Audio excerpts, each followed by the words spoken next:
Assalamualaikum warahmatullahi wabarakatuh. Baik anak-anak semuanya, kelas 12. Alhamdulillah pada pagi ini Pak Majir bisa bertemu dengan kalian biarpun lewat online. Insya Allah tidak mengurangi dari makna pembelajaran kita ini. Anakku semuanya, dalam pertemuan ini kita akan masuk materi fikih. Tentunya kelas 12 ini materi fikih yang akan disampaikan sesuai dengan kurikulum yang nanti insya Allah kalian terima di buku paket, yaitu tentang yang pertama adalah bab pernikahan di dalam Islam. Sebelum kita lanjutkan masalah materi bab pernikahan ini, tentunya kita harus tahu dulu apa itu nikah. Kita lihat di buku paket kalian semuanya. Menurut bahasa anakku semuanya, nikah adalah berkumpul, menggabungkan atau menjodohkan. Ini menurut bahasa. Sementara menurut istilah,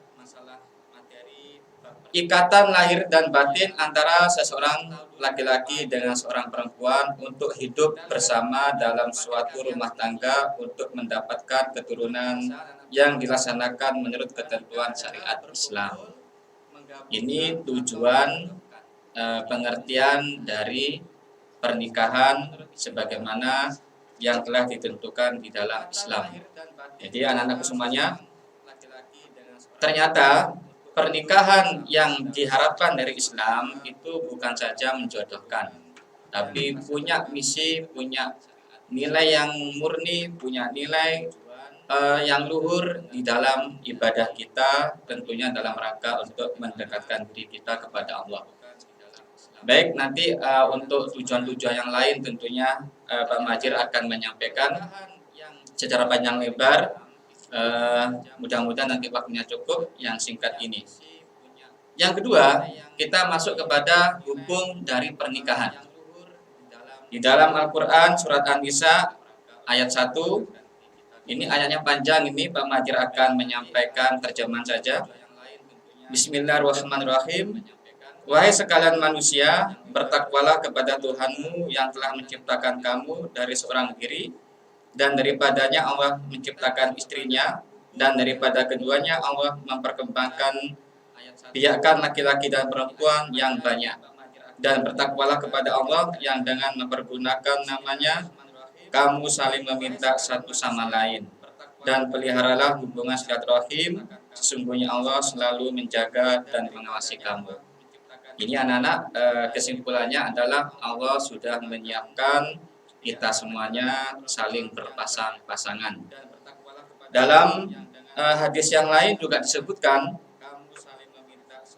an-nikahu min sunnati faman lam ya'mal bi sunnati falaysa minni. Wa tazawwaju fa inni mukasiru bikum umam. Wa man kana dza tawlil falyankih wa man lam yajid fa alaihi bisyam fa inna shauma lahu wija. Menikah adalah sunnahku. Barang siapa yang enggan melaksanakan sunnahku, maka ia bukan dari golonganku. Menikahlah kalian, karena sesungguhnya aku berbangga dengan banyaknya jumlah kalian di hadapan seluruh umat.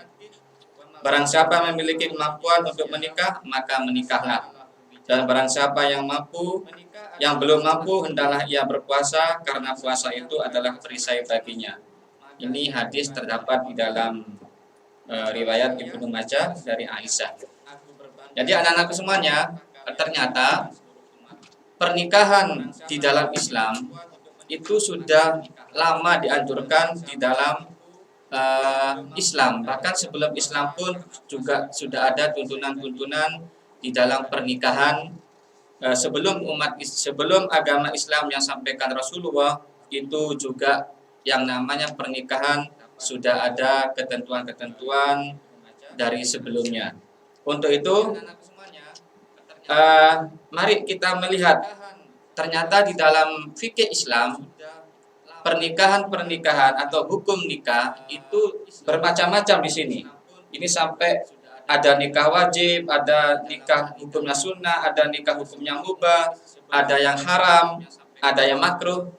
Maka nanti kita satu-satu kita terangkan. Kita lihat bagaimana kemuliaan orang yang menikah itu. Ini sampai diapresiasi oleh Rasulullah dalam suatu hadis sahihnya di dalam riwayat Al-Baihaqi. Idza tazawwajal abdu faqad kammala nisfad din. Falyattaqillah fi nisfi al-baqi. Jika seseorang menikah, maka ia telah menyempurnakan separuh agamanya. Karenanya bertakwalah kepada Allah pada separuh yang lainnya. Ini anak-anak semuanya. Jadi dengan nikah, ya insya Allah mudah-mudahan nanti kalian juga ya karena sudah kelas 12, nanti setelah lulus kuliah yang mau kemana lagi. Ini bab pernikahan. Maka harus dipahami secara benar bagaimana kita mengamalkan di dalam beribadah kita kepada Allah. Ternyata apa yang disampaikan Rasulullah tersebut, orang yang menikah itu diumpamakan telah melaksanakan separuh dari agama. Yang separuh lagi tinggal kita untuk menambah ibadah-ibadah yang lain. Mengapa anak-anak pengertian ayat di sini separuh agama yang sudah kita lalui bagi yang sudah menikah? Karena dengan menikah, kalau yang putra atau yang putri nanti bekerja tentunya disedekahkan untuk keluarga. Nafkah yang diberikan oleh seorang suami kepada istri, nafkah lahir batin juga ibadah. Jadi apapun dorongan dari istri dan keluarga itu juga ibadah. Bersama-sama beribadah ke masjid itu ibadah. Yang itu tidak mungkin dilakukan oleh seseorang yang belum menikah. Ini pengertian dari bahwasanya yang namanya pernikahan itu orang tersebut sudah melakukan separuh dari agama dan masih banyak yang lain. Dan masih banyak ibadah-ibadah yang lain yang itu bisa dilakukan hanya dengan seseorang sudah bersuami istri, tapi belum bisa dilakukan bagi seseorang yang belum menikah. Inilah salah satu fadilah dari keutamaan di dalam pernikahan. Salah satu nanti kita jabarkan secara panjang lebar dengan semuanya. Kita masuk kepada hukum nikah. Hukum pernikahan dalam Islam. Insya Allah nanti kalian bisa buka internet atau di buku paket kalian. Yang pertama, hukum nikah itu wajib. Kita lihat, kenapa hukum nikah diwajibkan? Ternyata tidak semua nikah itu wajib hukumnya. Nanti kita terangkan. Yang pertama adalah nikah itu wajib bagi orang yang telah mampu secara fisik, sudah berumur tentunya, mentalnya juga siap, ekonomi maupun akhlak untuk melakukan pernikahan, mempunyai keinginan untuk nikah, dan jika tidak menikah dikhawatirkan akan jatuh pada perbuatan maksiat seperti zina. Jadi anak-anak semuanya, bagi kalian yang nanti setelah lulus, entah sampai selesai kuliahnya, kalau bisa sampai selesai kuliahnya, kalian bekerja, punya pendapatan, psikologi kalian sudah matang, ekonomi sudah siap, kalian sudah punya calon, maka menurut fikih cepat-cepat menikah karena itu sudah hukumnya wajib. Sudah berumur, sudah punya penghasilan, sudah punya calon. Ya, itu sudah hukumnya wajib. Daripada nanti seseorang yang sudah punya calon, sudah punya penghasilan kok tidak cepat-cepat menikah, dikhawatirkan malah menimbulkan fitnah yang besar yaitu perzinahan. Itu wajib hukumnya. Yang kedua adalah hukumnya sunnah. Bagi orang yang telah mempunyai keinginan untuk menikah namun tidak dikhawatirkan jatuh kepada maksiat. Dalam kondisi seperti ini seseorang boleh nikah dan boleh tidak nikah.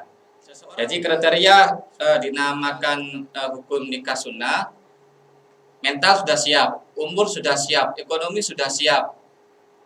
Yang mungkin calonnya belum. Tapi dia bisa menahan hawa nafsunya.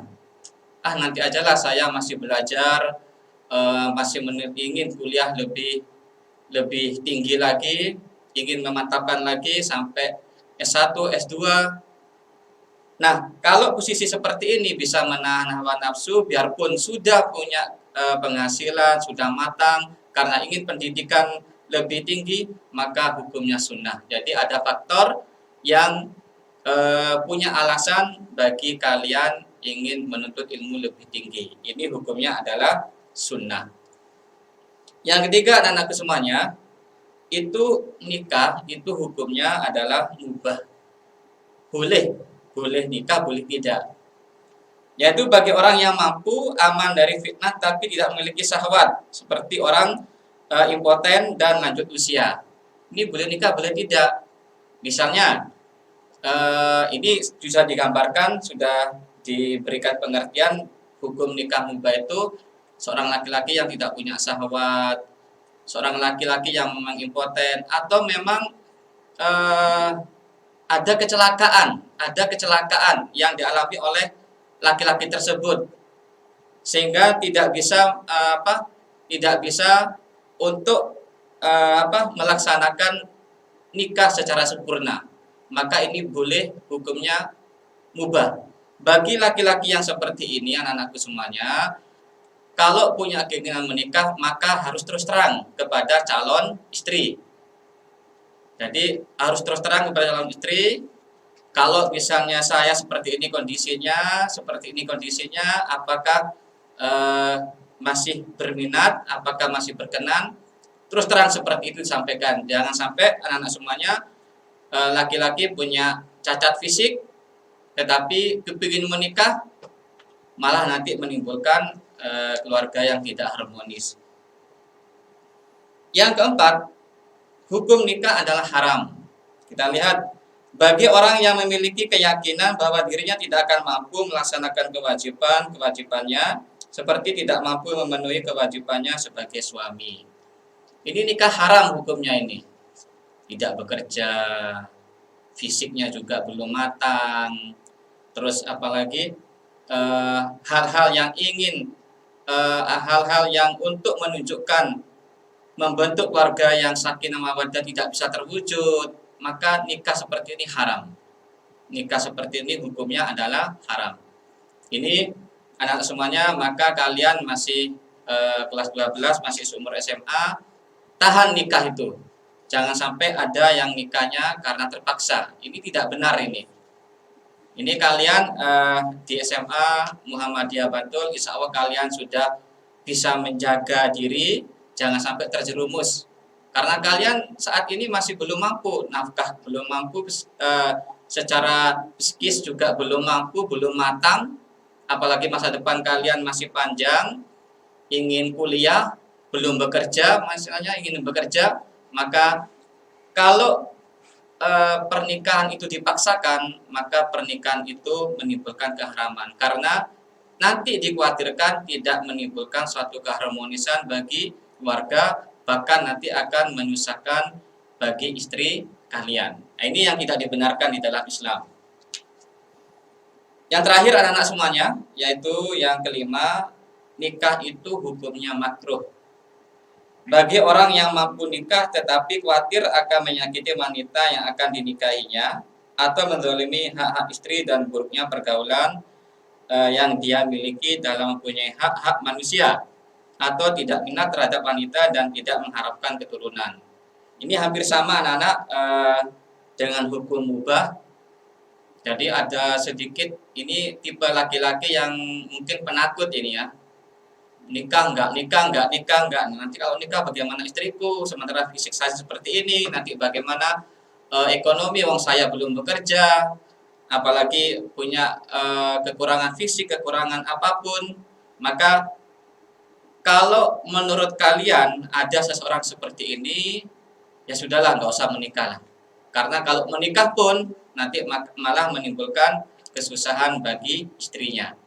Maka anak-anak semuanya, kelima hukum tersebut tentunya berdampak kepada bagaimana kita menata keluarga kita, keluarga kalian suatu ketika di dalam pernikahan, di dalam keluarga kalian semuanya. Maka anak-anak semuanya, kalian sudah dewasa, insya Allah kelas 12 sudah dewasa ini. Maka berpikir jernih sebelum melangkah, karena pernikahan itu tidak hanya cukup 1 tahun, 2 tahun, tapi pernikahan itu juga sepanjang hidup kita semuanya. Jadi tidak hanya senang-senangan, nikah itu nggak cukup senang-senangan. Yang nikah itu ya ada senang, ada sedih, karena di situ kalian memiliki perasaan pribadi dan juga harus bagaimana supaya perasaan orang lain atau istri kalian itu juga bahagia. Jadi seperti itu anak-anak semuanya. Maka Islam sudah mengatur bagaimana posisi kalian, di mana posisi kalian. Kalau sudah siap, ekonomi siap, ya sudah. Berarti kalian sudah diwajibkan untuk menikah. Ini ketentuan-ketentuan dalam hukum Islam. Anak-anak semuanya, selanjutnya kita membahas tentang syarat dan rukun nikah. Syarat dan rukun nikah.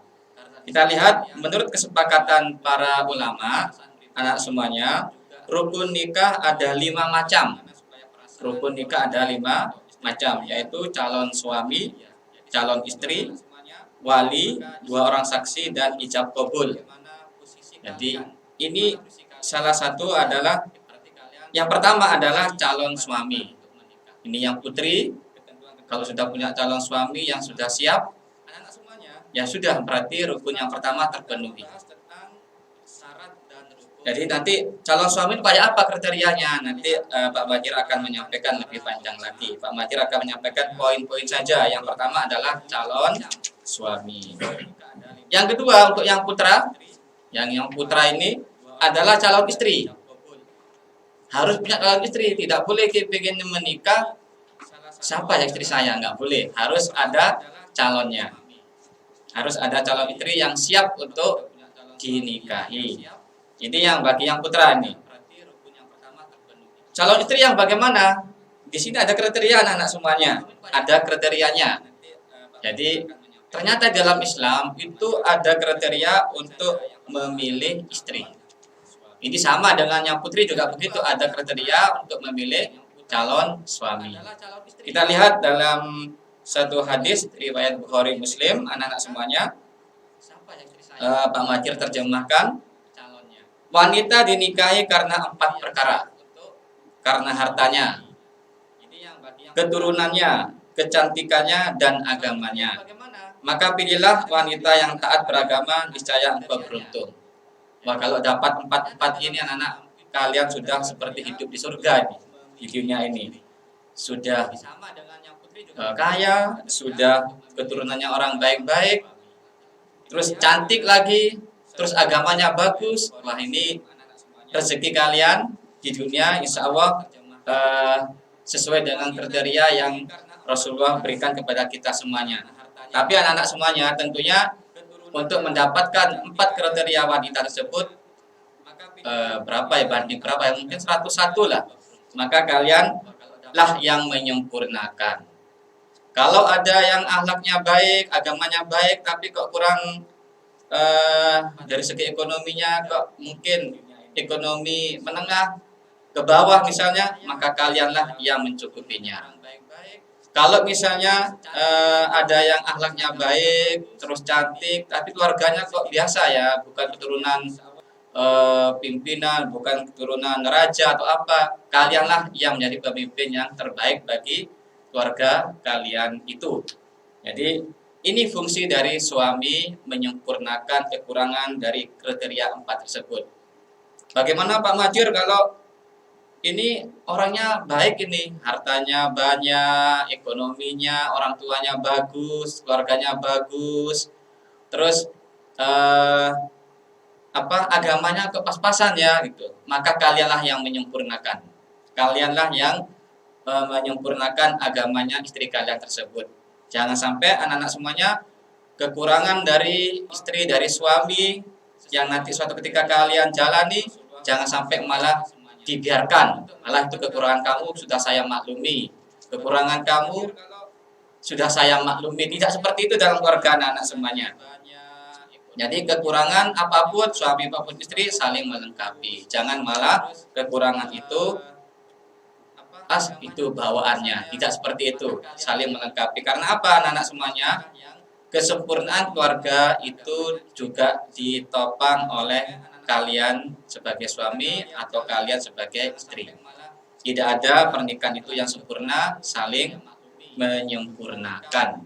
Jadi kalau dapat 4 luar biasa, ini rezeki Allah. Tapi kalau tidak, maka jangan dipaksakan. Kok nggak ada ya? Cantik nggak ada, kaya juga nggak ada, turun baik-baik nggak ada, agamanya yang bagus nggak ada. Udah nggak usah nikah, nggak boleh seperti itu. Maka kalian usaha. Tapi kalau ada kekurangan, kalian yang menyempurnakan. Itu anak-anak semuanya. Yang kedua seperti itu. Yang ketiga adalah wali. Wali di dalam fikih ini nanti Pak Majir akan sampaikan wali-wali yang memang bisa menggantikan keluarga kita. Wali adalah kekuasaan yang dimiliki seseorang untuk secara langsung melakukan suatu tindakan di dalam pernikahan tersebut. Jadi anak-anak semuanya, yang ketiga harus ada wali. Siapa wali itu? Yang pertama adalah ayah. Jadi itu wali yang pertama. Yang kedua kakek dari pihak bapak. Ini kalau diterangkan panjang ini. Yang pertama ayah, yang kedua kakeknya dari pihak bapak. Yang ketiga adalah saudara laki-laki kandung, kakak atau adik yang sudah balik. Jadi bapak nggak punya, kakek nggak punya, punya saudara laki-laki, kakak atau adik tapi sudah balik, maka dibolehkan menjadi wali. Setelah itu anak-anak, yang keempat adalah anak laki-laki saudara laki-laki kandung. Jadi pengertian ini anak laki-laki saudara laki-laki kandung. Jadi ini kalau sudah misalnya bapak nggak punya, kakek tidak punya, saudara laki-laki tidak punya, maka anak yang ketiga adalah anaknya dari saudara kandung atau apa yang namanya ya, ponaan, tapi yang sudah dewasa. Jadi mungkin kakak kita, kakak kalian yang laki-laki sudah meninggal kok punya anak, ponaan kita laki-laki, maka boleh sebagai wali. Selanjutnya anak-anak, anak laki-laki saudara laki-laki sebapak. Ini juga perlu kita pahami. Anak laki-laki saudara laki-laki sebapak ini adalah paman. Jadi paman ini. Yang kedua, yang selanjutnya anak-anak semuanya adalah paman saudara bapak sekandung. Jadi paman dari saudara bapak sekandung, terus paman saudara bapak sebapak. Jadi ini istilahnya?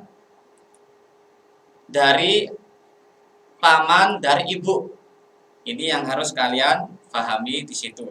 Jadi yang jelas anak-anak semuanya, semua itu wali-wali yang ditetapkan oleh Allah di dalam bab fikih ini adalah masih saudara kita laki-laki ke atas. Anak laki-laki dari paman kandung. Ini ponaan namanya. Ini namanya ponaan yang sudah Pak Majir sampaikan tadi. Jadi anak-anak semuanya ada kriteria wali dari keluarga kita masing-masing. Yang pertama adalah ayah, kakek, saudara laki-laki kandung, saudara laki-laki sebapak, anak laki-laki saudara laki-laki kandung, anak laki-laki saudara laki-laki sebapak, paman sekandung, paman sebapak, dan terakhir adalah anak laki-laki dari paman sekandung. Selanjutnya anak-anak, kalau misalnya dari ketentuan di atas kok tidak ada yang sanggup atau sudah meninggal, maka kalaupun masih ada tapi nggak sanggup menjadi wali, maka dibolehkan untuk menyerahkan kepada wali hakim. Itu anak-anak semuanya. Selanjutnya yang keempat adalah saksi, biar lebih cepat. Rukun nikah yang keempat saksi. Tentunya ada 2 saksi yang balik anak-anak semuanya, yang adil beragama Islam. Islam berakal, balik, adil. Saksinya ada 2. Yang kelima adalah ijab qabul. Perkataan wali dari pihak perempuan sebagai penyerahan kepada pihak pengantin laki-laki. Jadi qabul adalah jawaban penerimaan dari pengantin laki-laki. Ucapan ijab dan dari wali kepada pengantin laki-laki seperti contoh yang sering kalian dengar. Itu anak-anak semuanya yang disampaikan Pak Majir tentang bagaimana hukum pernikahan. Selanjutnya adalah tujuan nikah. Untuk memenuhi tuntunan naluri manusia yang asasi, yang pokok ini. Yang kedua untuk mendapatkan ketenangan hidup. Yang ketiga untuk membentengi akhlak. Dan anak-anak semuanya, yang keempat adalah untuk meningkatkan ibadah kepada Allah. Dan yang kelima untuk mendapatkan keturunan yang soleh solihah. Itu anak-anak semuanya tujuan dari pernikahan yang disampaikan Pak Majir. Tentunya kita semuanya, karena kita insya Allah kalian sudah dewasa, maka insya Allah sudah bisa berpikir secara matang. Itu yang sampaikan untuk sementara dari bab hukum pernikahan. Insya Allah nanti pertemuan kedua masuk kepada masalah masalah tolak atau rujuk. Nanti kita membahas ke sana. Tapi tentunya anak-anak semuanya, untuk lebih menguatkan kalian semuanya di dalam memahami hukum nikah, maka pada sesi yang pertama bab pernikahan ini Pak Majir memberikan tugas kepada kalian seperti sebagaimana biasanya, yaitu silakan kalian membuat peta konsep hukum pernikahan. Jadi peta konsepnya adalah hukum pernikahan. Ada 5 hukum. Yang kedua adalah tujuan dari pernikahan. Itu peta konsep yang harus kalian tulis, nanti dikirim. Tentunya langsung menghubungi Pak Majir nomor WA-nya. Cukup sekian anak semuanya. Pertemuan sesi pertama dari bab pernikahan ini. Insya Allah nanti sesi kedua kita masuk yang lebih luas tentang masalah pernikahan. Cukup sekian. Assalamualaikum warahmatullahi wabarakatuh.